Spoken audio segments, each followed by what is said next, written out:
Hello students, मेरा नाम है डॉक्टर एकांकी गुप्ता और मैं आपको पावरफुल स्ट्रेटजीज के बारे में बताने वाली हूँ और टिप्स देने वाली हूँ जिससे कि आप अच्छे मार्क्स स्कोर कर सको इन द नीट एग्जाम।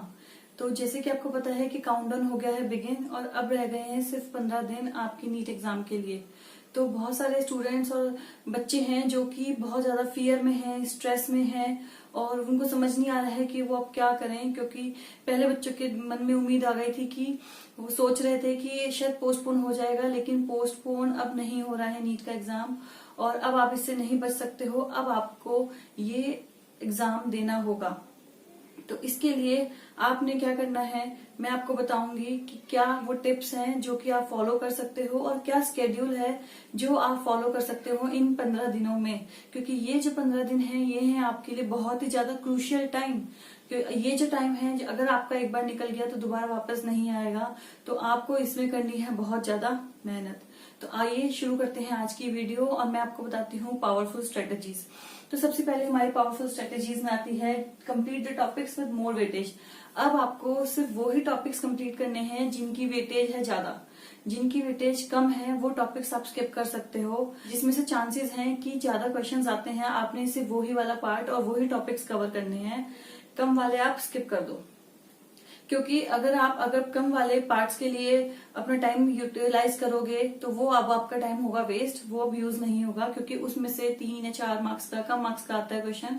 तो वो अगर आप एक बार छोड़ दोगे तो वो भी आपके लिए इजी है। लेकिन जो टॉपिक्स ज्यादा वेटेज के हैं वो आपके अच्छे तरीके से होने चाहिए कवर, उन पर आपकी कमांड अच्छी होनी चाहिए कि अगर आपकी उन पर कमांड अच्छी हुई तो आप उससे रिलेटेड कोई भी क्वेश्चन को इजिली अटेम्प्ट कर पाओगे। इसके बाद नेक्स्ट स्ट्रेटेजी आती है कि हमारी फुल सिलेबस टेस्ट। एक बार जब आपका पूरा का पूरा सिलेबस कंप्लीट हो जाए ऑल द 3 सब्जेक्ट्स, तो आपने करना है टेस्ट। वो टेस्ट जो कि आपके लास्ट ईयर के क्वेश्चन पेपर्स तो हैं ही, वो तो आपने वैसे भी साथ साथ जब पढ़ा होगा तो कोई टॉपिक या चैप्टर तो आपने किए होंगे। उसके अलावा आप कोई फ्रेश टेस्ट करोगे, आप वो ऑनलाइन भी कर सकते हो या आप किसी अपनी रेफरेंस बुक से भी कर सकते हो, जो भी आपके पास अवेलेबल सोर्सेज हैं उससे आप वो अटेम्प्ट करो। उसको अटेम्प्ट करने का बेनिफिट आपको ये होगा कि आपको एक तो टाइम मैनेजमेंट समझ में आ जाएगी कि वो क्वेश्चन जितने भी वहां पर आए हैं वो आपने 3 घंटे में पूरे कवर कर ली हैं, और आपको उसमें एक ये एनालिसिस भी हो जाएगा कि आप क्वेश्चंस को किस तरीके से समझ पा रहे हो और किस तरह से अटेम्प्ट कर पा रहे हो, क्योंकि ये आपका नीट का एग्जाम है जो कि बहुत ज्यादा हाई लेवल का होता है। तो इसमें आप डायरेक्ट क्वेश्चंस तो एक्सपेक्ट मत करो, क्वेश्चंस ट्विस्टेड होते हैं, बेस में से आते हैं, जो बिल्कुल बेसिक है उसका कुछ पूछ लेते हैं क्वेश्चंस में, तो वो आप तभी कर सकते हो जब आपको उसकी प्रैक्टिस होगी। इसलिए आप टेस्ट जरूर करें अपना सिलेबस कंप्लीट करने के बाद। टेस्ट करने का बेनिफिट आपको 100% होगा। नेक्स्ट आता है रिवीजन। आपको रिवीजन भी जरूर करना है मिनिमम 1 टाइम, क्योंकि बच्चे क्या करते हैं, अभी मैं आपको बता रही हूँ, आपने आज जो टॉपिक पढ़ा या आपने कोई आज चैप्टर पढ़ा, आप एग्जाम टाइम में उसको नहीं पढ़ के जाओगे। ऐसा आपने बिल्कुल भी नहीं करना है, आपको एक बार रिवीजन करना है, क्योंकि जो भी चीज हम पढ़ते हैं उसको रिवाइज करनी जरूरी होती है। अगर आप उसको रिवाइज नहीं करोगे तो आपका ब्रेन उसको उस टाइम पर याद नहीं रख पाएगा। आप जब वो क्वेश्चन अटेम्प्ट कर रहे होगे उस टॉपिक से रिलेटेड तो आपको लगेगा कि मैंने पढ़ा तो है, लेकिन आप कंफ्यूज हो जाओगे। तो वो कंफ्यूजन खत्म करने के लिए आपको रिविजन करना बहुत जरूरी है। रिविजन आपने 100% करना है 1 टाइम। 1 टाइम मिनिमम है, इससे ज्यादा आप जितनी मर्जी बार कर लें, वो आपकी अपनी चॉइस है कि आपके पास कितना टाइम है और आप अपना कितना सिलेबस कंप्लीट कर चुके हो। एंड जो हमारी लास्ट स्ट्रेटेजी आती है पेपर एनालिसिस की, जो कि मैंने आपको भी बताई भी है कि पेपर एनालिसिस से आपको ये आइडिया हो जाता है कि जो क्वेश्चंस हैं वो किस लेवल के आने वाले हैं, किस टाइप से आने वाले हैं, किस टाइप से वो ट्विस्टेड होके आने वाले हैं। वो चीजें आपको बहुत अच्छे से एनालाइज हो जाती है जब आप पेपर पढ़ते हो। नहीं तो स्टूडेंट्स क्या करते हैं कि वो अपना सिर्फ सिलेबस पूरा अच्छे से कवर कर गए हैं, लेकिन जब वहां पर क्वेश्चन देखते हैं तो वो वहां बहुत ज्यादा कंफ्यूज हो जाते हैं, उनको नहीं समझ में आता है कि एक्चुअल में क्वेश्चन में क्या पूछा जा रहा है। तो वो चीज आप तभी कर पाओगे अगर आपको पेपर एनालिसिस करना आता होगा। तो ये आपका बहुत ज्यादा इंपॉर्टेंट पॉइंट है और यही आपकी है पावरफुल स्ट्रेटेजीज। इसके बाद स्टूडेंट्स को मैंने 3 डिफरेंट पार्ट्स में कैटेगराइज किया गया है on the basis of their syllabus completed. तो सबसे पहले स्टूडेंट्स हमारे वो आते हैं जिनका अभी 50% सिलेबस भी कंप्लीट नहीं हुआ है, वो 50% से कम सिलेबस पर है। तो सबसे ज्यादा स्ट्रेस में और फियर में वो ही बच्चे होंगे जिनका सिलेबस कम है, क्योंकि जैसे जैसे आपकी प्रिपरेशन अच्छी होती जाती हैं वैसे ही आपका कॉन्फिडेंस बिल्डअप होता चला जाता है। और जैसे ही आपकी प्रिपरेशन होगी कम तो उतना ही ज्यादा आपके ऊपर स्ट्रेस होगा, उतना ही ज्यादा आप फियर में होंगे, उतना ही ज्यादा आप टेंशन में होंगे। तो ये वाली कैटेगरी के जो बच्चे हैं वो सबसे ज्यादा टेंशन में होंगे इस टाइम। तो उनको कुछ नहीं करना है, उनके लिए सबसे बेस्ट पार्ट है कि वो सिर्फ और सिर्फ अब एनसीईआरटी पर फोकस करें, क्योंकि एनसीईआरटी पढ़ने से उनके बेसिक क्लियर हो जाएंगे। और एनसीईआरटी के भी वो वही पोर्शन ज्यादा पढ़ें जिसकी वेटेज है ज्यादा, जिसकी वेटेज कम है वो पूरा का पूरा पार्ट स्किप कर दें। इसलिए इस कैटेगरी के बच्चों के लिए सिर्फ और सिर्फ अब मैं एनसीईआरटी ही प्रेफर करूंगी, वो सिर्फ अपनी एनसीईआरटी ही क्लियर करके जाएं और कुछ भी नहीं करें। इसके बाद नेक्स्ट आते हैं कैटेगरी में हमारे इंटरमीडिएट बच्चे जिनका 50% सिलेबस कंप्लीट हो गया है या 50 to 60% सिलेबस कंप्लीट हो गया है। उन बच्चों को क्या करना है, उन बच्चों को सबसे पहले अपना जल्दी से जल्दी अपना सिलेबस कंप्लीट करना है। सिलेबस कंप्लीट करने के लिए मैंने स्केड्यूल बनाया है, वो हम आगे डिस्कस करने वाले हैं। तो सबसे पहले वो अपना सिलेबस कंप्लीट करेंगे और जैसे ही उनका सिलेबस कंप्लीट होगा तो उनको करना है टेस्ट। आप रिवीजन नहीं भी कर सकते हो, आप पहले टेस्ट कर सकते हो उसके बाद रिवीजन कर सकते हो, बाकी आपके ऊपर है। अगर कोई बच्चा पहले रिवीजन करना चाहे उसके बाद टेस्ट करना चाहे तो वो भी उसकी चॉइस है, लेकिन आई प्रेफर कि सबसे पहले बच्चा सिलेबस कंप्लीट करने के बाद टेस्ट दे, क्योंकि उससे उसको पता चल जाएगा कि उसके वीक पॉइंट्स क्या हैं, उसके वीक टॉपिक्स क्या हैं। एक बार अगर आपने रिवीजन कर लिया तो हो सकता है कि आपके पास टेस्ट के बाद इतना टाइम ना बचे कि आप दोबारा रिवीजन कर लो। तो इसलिए आप सिलेबस कंप्लीट करो, टेस्ट कंप्लीट करो, टेस्ट अपना खुद चेक करो और फिर एनालाइज करो कि कौन सा टॉपिक ऐसा था कि जिसके क्वेश्चंस आप अच्छे से अटेम्प्ट नहीं कर पाए, या अटेम्प्ट करते वक्त आपको वहां पर कंफ्यूजन हुई, या फिर आपने कोई ऐसी सिली मिस्टेक्स करी हैं जो कि आप ओवरकम कर सकते हो। तो फिर जब आप रिवीजन करोगे अपने सिलेबस का तो आप उस टॉपिक पर ज्यादा अच्छे से फोकस कर पाओगे जिस टॉपिक में आपको लगा था कि आप अभी वीक थे और आप अच्छे से वो क्वेश्चन अटेम्प्ट नहीं कर पाए। तो ये तो रही इंटरमीडिएट बच्चों की बात। उसके बाद आता है नेक्स्ट हमारा कोर्स कंप्लीटेड। तो इसमें हमारे वो बच्चे होंगे जो 50 to 60 से ज्यादा कंप्लीट कर चुके होंगे, 70% 80% अपना कोर्स कंप्लीट कर चुके होंगे, या फिर वो बच्चे होंगे जो अपना पूरा का पूरा सिलेबस कंप्लीट कर चुके होंगे। तो उनको सबसे पहले क्या करना है, जो सिलेबस अपना 70 to 80% कंप्लीट कर चुके हैं उनको अपने सारे के सारे सिलेबस को अच्छे से कंप्लीट करना है। और कंप्लीट करने के बाद अगेन रिवीजन एंड टेस्ट। आप पहले टेस्ट भी दे सकते हो फिर रिवीजन भी कर सकते हो, वो आपकी चॉइस है। और पेपर एनालिसिस तो आपने 100% करना ही करना है। और जो बच्चे अपना 100% सिलेबस कंप्लीट कर चुके हैं वो अब करेंगे सिर्फ और सिर्फ प्रैक्टिस। तो वो रिवीजन भी करेंगे साथ में प्रैक्टिस भी करेंगे। आप क्या कर सकते हो, जिनका 100% कंप्लीट हो गया है सिलेबस, आप टॉपिक वाइज भी रिवीजन कर सकते हो, आप सब्जेक्ट वाइज भी रिवीजन कर सकते हो। अगर आप चाहो कि मैंने सिर्फ केमिस्ट्री के क्वेश्चंस अटेम्प्ट करने हैं तो आप केमिस्ट्री के पार्ट का भी सिर्फ टेस्ट दे सकते हो। उससे आपको एक ये बेनिफिट होएगा अगर आप सब्जेक्ट वाइज दोगे कि आपको ये पता चल जाएगा कि कौन सा ऐसा पार्ट था जिसमें अभी भी कमी रह गई है, आपको दोबारा से पढ़ना है। तो जब आपने उसको नेक्स्ट टाइम रिवीजन करना है तो वो पोर्शन पर आप ज्यादा फोकस करोगे। तो सब्जेक्ट वाइज आप आई प्रेफर कि सब्जेक्ट वाइज आप अपने टेस्ट को दो और उसमें जो आपके वीक टॉपिक्स हैं और जो कंफ्यूजिंग वाले टॉपिक्स हैं उनको आप अच्छे से रिवाइज करो। पेपर एनालिसिस तो आपका साइड बाय साइड होना ही है 100%। तो ये तो रही हमारी स्ट्रेटेजीज जो बहुत ज्यादा पावरफुल है और बहुत ज्यादा वर्क करने वाली हैं आपके नीट एग्जाम में अच्छे मार्क्स स्कोर करने के लिए।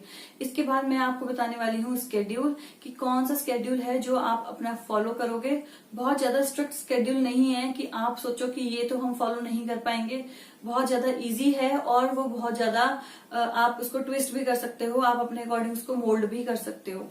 जैसे कि आपको पता है कि अब बहुत ज्यादा कम टाइम रह गया है और सारा का सारा टाइम हमारा बहुत ज्यादा क्रूशियल है, तो इसमें आपकी एक एक मिनट बहुत ज्यादा इंपॉर्टेंट है, तो उसको आपने यूटिलाइज करना है बहुत अच्छे से।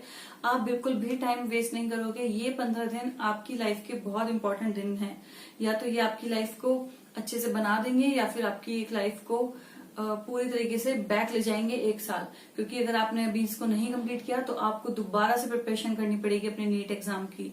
तो इसलिए आपको ये 15 दिन अपनी पूरी जी तोड़ मेहनत लगानी है। तो इसके लिए क्या स्केड्यूल होना चाहिए वो मैं आपको बताती हूँ कि आपको सबसे पहले 12 आवर्स पर डे की स्टडी करनी है, और वो 12 आवर्स इनफ होते हैं एक दिन में पढ़ने के लिए। आप उससे ज्यादा और कम अपने अकॉर्डिंग कर सकते हो, लेकिन आपने वो 12 आवर्स पूरे फुल्ली डेडिकेटेड तरीके से पढ़ना है। और ये कॉन्टिन्यूस नहीं है, इसको हमने फिर फर्दर डिवाइड किया गया है इनटू द 3 डिफरेंट कैटेगरीज, वो अभी हम आगे समझेंगे। तो ये तो हमारी फर्स्ट शेड्यूल है। सेकंड है आपका 7 to 8 आवर्स स्लीप। हमारे माइंड को अच्छे से सारी चीजें याद करने के लिए रेस्ट भी जरूरी होता है, और वो रेस्ट हमें मिलता है जब हम स्लीप करते हैं, जब हम सोते हैं। तो आपको 7 से 8 घंटे की जरूर नींद लेनी है, बिना किसी टेंशन के, बिना किसी स्ट्रेस के और बिना किसी डर के। ये आपकी बहुत ज्यादा इंपॉर्टेंट है, तो आपने ये जरूर करना है। नेक्स्ट आता है हमारा 4 आवर्स अदर एक्टिविटी। अब आपकी 24 आवर्स में से 12 आवर्स तो स्टडीज के लिए चले गए हैं और 8 आवर्स स्लीप के लिए चले गए हैं, आपके बचे हैं 4 आवर्स। तो वो 4 आवर्स आप कैसे यूटिलाइज करोगे? वो आप अपनी अदर एक्टिविटीज के लिए यूज कर सकते हो। कोई अगर एक्सरसाइज करना चाहता है, योगा करना चाहता है, वो कर सकता है। किसी की अगर म्यूजिक सुनने में इंटरेस्ट है तो म्यूजिक के बारे में सुन सकता है। किसी का कुछ और जो भी हॉबीज है वो कर सकता है, जिसमें कि उसको मेंटली अच्छा लगे, मेंटली वो रिलैक्स कर सके। तो रिलैक्स करना भी बहुत जरूरी है। उसके बाद सबसे लास्ट और इम्पोर्टेंट है हेल्दी डाइट। आपने इन 15 डेज में जो भी डाइट लेनी है वो बहुत ज्यादा हेल्दी लेनी है, और बहुत ज्यादा आपने उसमें ऑयली फूड या कार्बोहाइड्रेट कंटेंट नहीं लेना है, क्योंकि अगर जितना ज्यादा आप फैट्स अपनी डाइट में लेते हो उतना ही ज्यादा आपकी बॉडी लिथल हो जाती है, आपको लेजीनेस रहेगी, आपको नींद ज्यादा आएगी, आपका माइंड उतना ज्यादा वर्क नहीं करेगा। तो आपका माइंड ज्यादा एक्टिव रहे उसके लिए आपने अपनी हेल्दी डाइट भी जरूर लेनी है। तो ये तो रहा हमारा स्केड्यूल्स कि हमें मेजर क्या क्या करना है इसमें। अब मैं आपको बताती हूँ कि जो 12 आवर्स हैं उनको आप कैसे डिवाइड करोगे। उनको आप डिवाइड करोगे into the 3 different categories, 4 hours each, 4 hours, 4 hours and the 4 hours. और इन फर्स्ट 4 आवर्स में आप कोई भी सब्जेक्ट पढ़ सकते हो ऑफ योर चॉइस। मैंने यहाँ पे फिजिक्स लिखा है। नेक्स्ट पोर्शन में आप केमिस्ट्री पढ़ सकते हो, और उसके नेक्स्ट पार्ट में आप पढ़ोगे अपनी बायोलॉजी। अब आपने ऐसा नहीं करना है कि मैंने यहाँ पर फिजिक्स बोला है तो आप फिजिक्स ही पढ़ो। आप कोई भी अपना सब्जेक्ट इंटरेस्ट का पढ़ सकते हो, क्योंकि ये भी डिपेंड करता है कि स्टूडेंट्स की उस टाइम पढ़ने का क्या मूड है। अगर मैं आपको बोलूं कि आपने फिजिक्स ही पढ़ना है तो आप नहीं पढ़ोगे, जबरदस्ती आप कुछ नहीं पढ़ोगे। आपका माइंड उस हिसाब से काम ही नहीं करेगा कि वो फिजिक्स के कंसेप्ट को इजीली समझ सके। तो it only depends upon your mood and it only depends upon your schedule, क्योंकि बहुत सारे स्टूडेंट्स हैं जो कि लेट नाइट पढ़ना प्रेफर करते हैं, और कुछ स्टूडेंट्स ऐसे होते हैं जो कि अर्ली मॉर्निंग उठ के पढ़ना पसंद करते हैं। तो it depends upon only your schedule. तो अगर आप लेट नाइट पढ़ते हो तो फिर ऑब्वियसली बात है आप अर्ली मॉर्निंग नहीं उठ के पढ़ पाओगे, और अगर आप अर्ली मॉर्निंग उठते हो तो फिर आपको टाइम से सोना भी होगा, तभी आप अर्ली मॉर्निंग उठ के पढ़ पाओगे। तो अब आपने क्या करना है, इन सब्जेक्ट्स को आप शफल भी कर सकते हो। मॉर्निंग में अगर कोई केमिस्ट्री पढ़ना चाहे केमिस्ट्री पढ़ सकता है, बायो पढ़ना चाहे बायो भी पढ़ सकता है। आपस में सारे के सारे आप शफल कर सकते हो अकॉर्डिंग टू योर मूड। तो ये आपका 4 आवर्स का शेड्यूल है। अब 4 आवर्स जो आपने पढ़ने हैं वो कॉन्टिन्यूस नहीं पढ़ने हैं। एवरी 1 आवर में आप 5 मिनट्स का ब्रेक ले सकते हो। उस ब्रेक में आपने वॉक भी कर सकते हो। अगर आपने कोई म्यूजिक सुनना है म्यूजिक सुन सकते हो, जो भी आपका मन करे, जिससे कि आपको लगे कि आप फ्रेश हो जाओगे। या फिर आप 1 आवर का ब्रेक ना लेके 2 आवर्स का भी ब्रेक ले सकते हो, कि आप 2 आवर्स का वीक के बाद ब्रेक ले लो। आप उस टाइम कुछ स्नैक्स भी खा सकते हो, आप टी भी पी सकते हो, जो भी आपका मन कर रहा हो। आपने 10-15 मिनट बीच में कोई म्यूजिक सुनना है वो भी सुन सकते हो, जैसे भी आपको लगे कि आप रिफ्रेश हो। तो ये आपका 4 आवर्स का शेड्यूल है। और ये आपने 4 आवर्स जो पढ़ने हैं, एक सब्जेक्ट के नहीं पढ़ने हैं, सारे के सारे सब्जेक्ट्स आपने डेली पढ़ने हैं। अगर आप ये सोचोगे कि मैं आज सिर्फ एक ही सब्जेक्ट पढ़ूं, मैं सिर्फ और सिर्फ केमिस्ट्री पढ़ूं, तो वो आपका टोटल वेस्ट टाइम होगा। क्यों?